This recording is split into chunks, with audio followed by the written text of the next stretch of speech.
This is a tutorial on how to use the Tektronix WFM 7020 scope for comparing luminance values. Sometimes when you've been coloring all day and you're tired, your eyes can deceive you.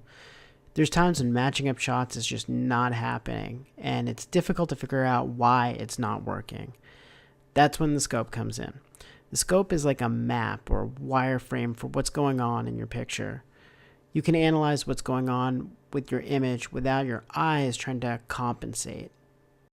One thing that I use a lot on this scope is the capture function to compare two different levels of luminance. Right now I'm in a 4-split view, and what you want to do is select one of the quadrants here and select the full button to get the full view.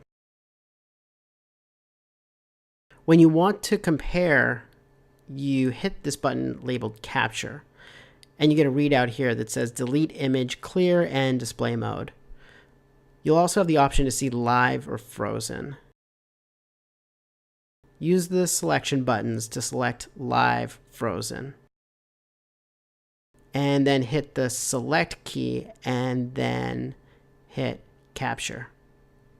Now when I go to another shot that I want to compare luminance values with, you'll see that one is superimposed over the other. It makes your life so much easier when you have two shots that you're trying to line up. It just makes visualizing it a lot easier. If you want to delete the frozen image, hit the capture button again and use the selection buttons to select Image Clear and then hit the Select button. Another thing that I use a lot on this scope is the line select function. So I have an image here in this window.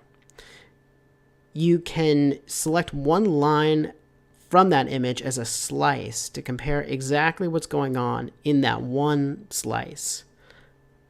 I have a Luma waveform at the top here, and I'm going to hit line select. Superimposed on top of the image is a 1 pixel white line. You can use the dial to select which part of the image to sample. And since I'm in black here, you can see that it is completely flatlined. As I move through, you can see different luminance values being sampled. Here's a little bit of the buildings, and you can see up at the top, that's the sky. And those are a couple ways that I use the WFM 7020 scope to compare luminance values.